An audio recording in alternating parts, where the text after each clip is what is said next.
be a quick one. A lot of it is going to feel the same in terms of file naming and uploading to the CMS based on kind of post-upgrade functionality. So this will look familiar, hopefully.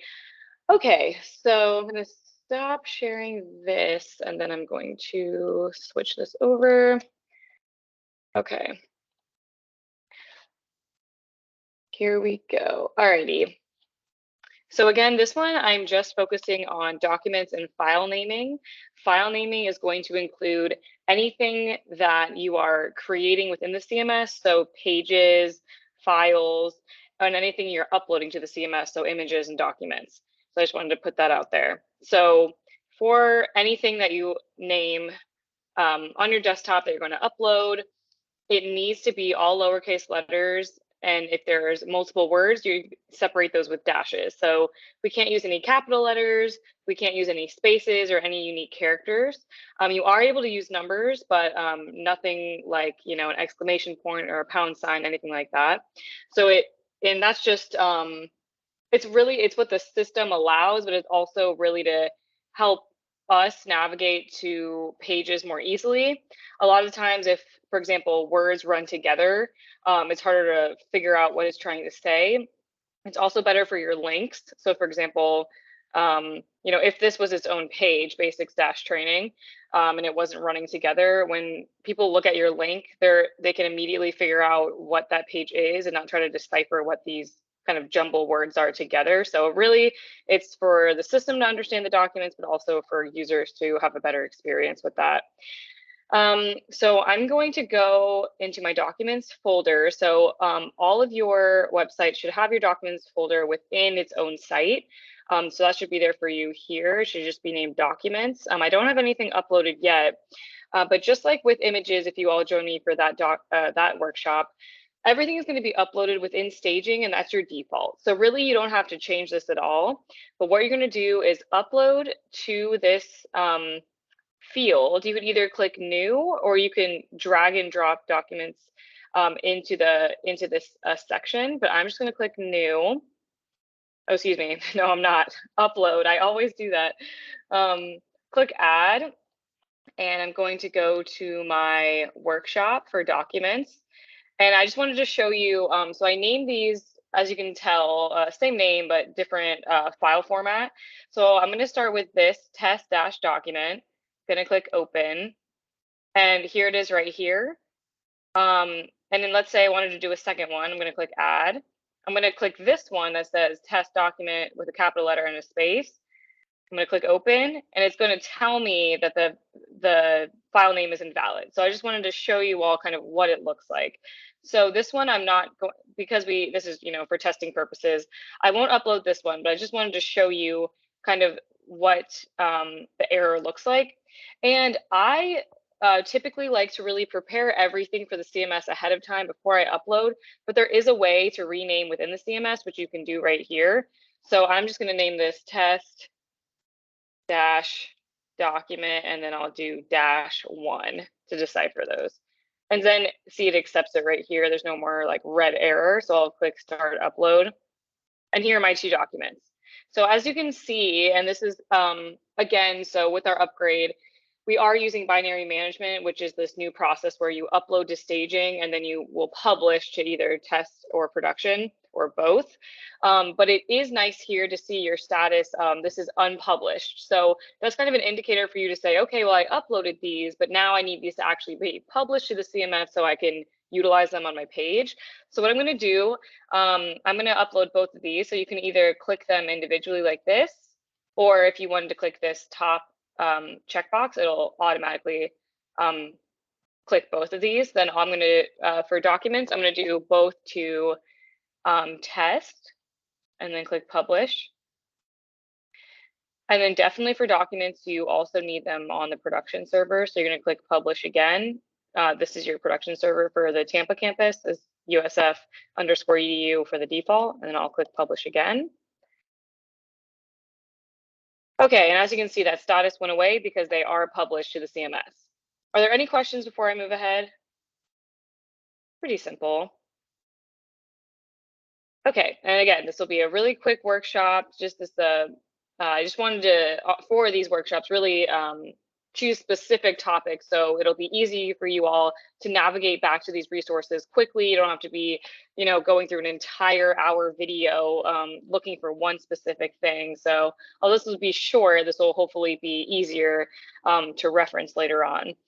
All right, so there's not a ton of ways you can utilize documents within the CMS or within Pages, but these are kind of your top 2 ways of doing it on your text pages.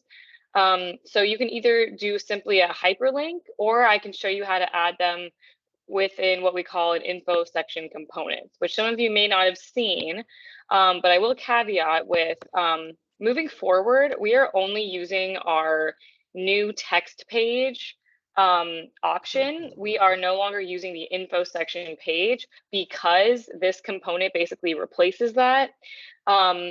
So really a text page allows you the space to really edit how you wish.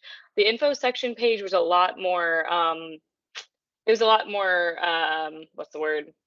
Kind of formulated so that it's not very flexible. You weren't able to edit it really easily. So this component kind of eliminates the need for the info section page while giving you all of the same resources that you need within an info section page, but also you can add, other snippets to the page, other text. So hopefully that'll make sense when you see it. So I'll just start by checking out the page, then I'll click edit.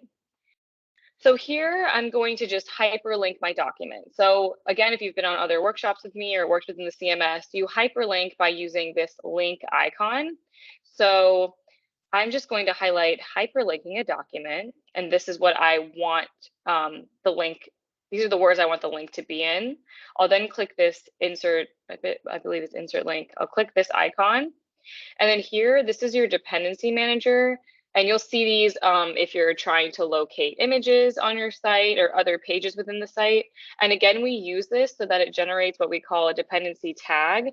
So that, let's say if this page is moved or copied, it will then pull the correct document and not break any links. So it's really important to do this as opposed to just copying, pasting the URL to the document. We're going to try to avoid that and use our dependency manager every time we are uploading a document. So I'll click the URL, the dependency manager. This is my test site. I'm going to go to documents, and then let's just say I'm using my test document. I'll click insert. I've already kind of highlighted the text I want to display the link in, but you could also change it here. So adding that word.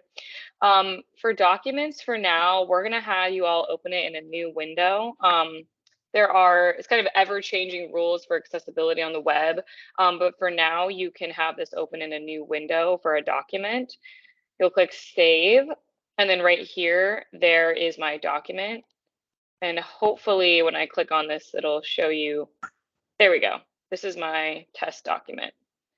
So that's how you can do it within a hyperlink. Any questions about this one?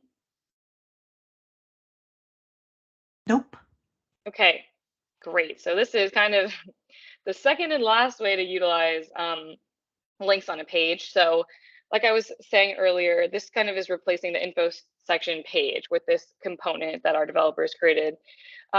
Using components, and if you aren't familiar, they are very simple to use. And as I go through this info section component, you can kind of see how they work and how when you input the information in there, it'll kind of export what it'll look like on the page. So it's really nothing. It's pretty simple, like a step-by-step procedure.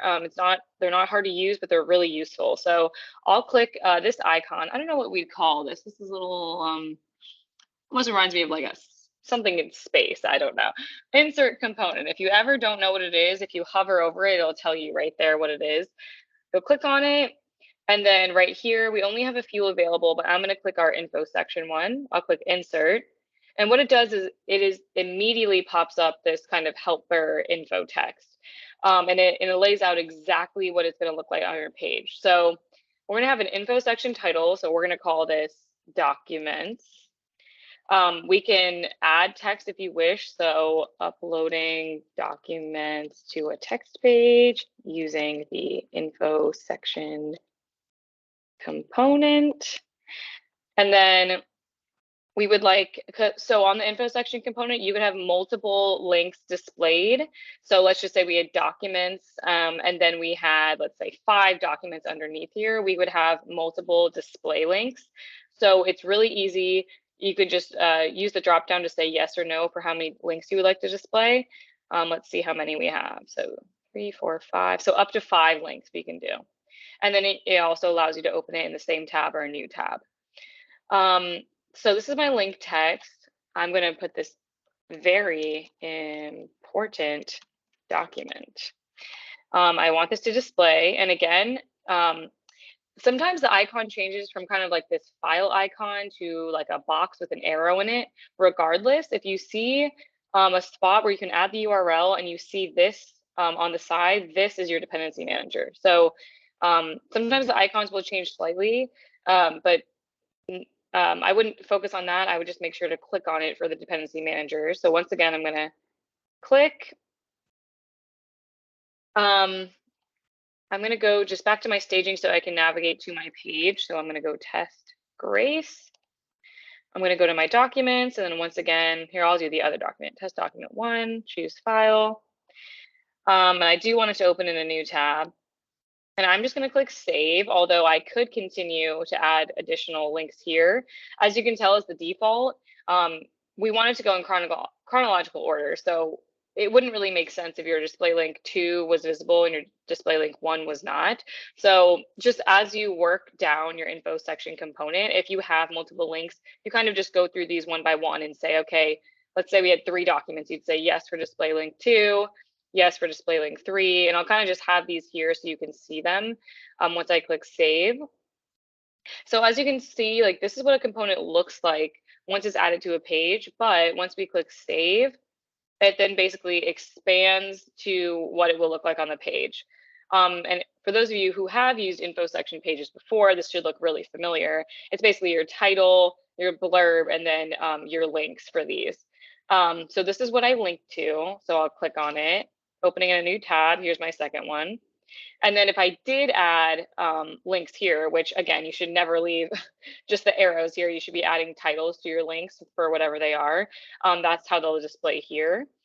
So those are kind of the ways in which you can utilize documents on a page.